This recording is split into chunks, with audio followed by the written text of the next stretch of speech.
শহরটা কেমন যেন শান্ত। আজ আর কোথাও কোনো হইচই নেই। বাচ্চারা খেলছে না, দোকানে রেডিওতে পুরনো গান বাজতেছে না, এমনকি বাজারে মাছওয়ালা পর্যন্ত চুপচাপ। কারণ আজ শহরের সব থেকে বড় রক্ষক বাটুল দি গ্রেট আর নাই। কিন্তু কিভাবে? চলো ঘটনায় যাওয়া যাক। সবাই জানতো বাটুল ছিল অজেয়। গুলি তাকে ছুঁতেও পারতো না, পাথর ভাঙতে পারতো না তার মাংসপেশি।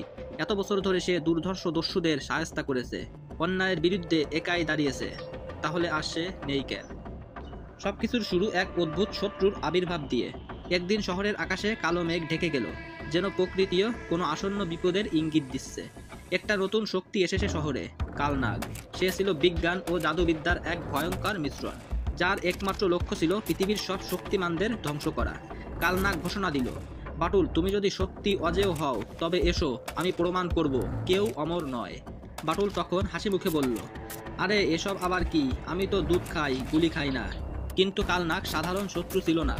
সে আবিষ্কার করেছিল এক বিশেষ তরঙ্গ, যা পৃথিবীর সমস্ত শক্তিশালী প্রাণীর শক্তি শুষে নিতে পারত। বাটুল ভাবল এ বুঝি কোনো ছেলে খেলা। সে গিয়ে দাঁড়ালো কালনাগের সামনে। কালনাগ তাল যন্ত্র চালু করলো।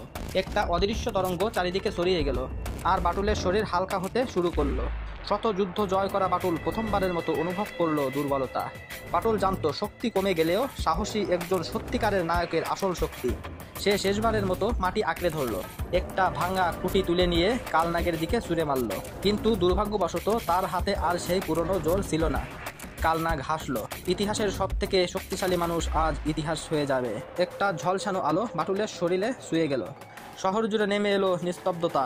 কোথাও কোনো আওয়াজ নেই, শুধু বাতাসের হালকা শো শো শব্দ। শহরের মাঝখানে পড়ে আছে বাটুল, তার নিথর দেহ। কিন্তু তার মুখে এখনো সেই হাসি, সেই আত্মবিশ্বাস, যেন বলে যাচ্ছে, আমি হারিনি, কারণ অন্যায়ের বিরুদ্ধে লড়াই করাই আসল শক্তি।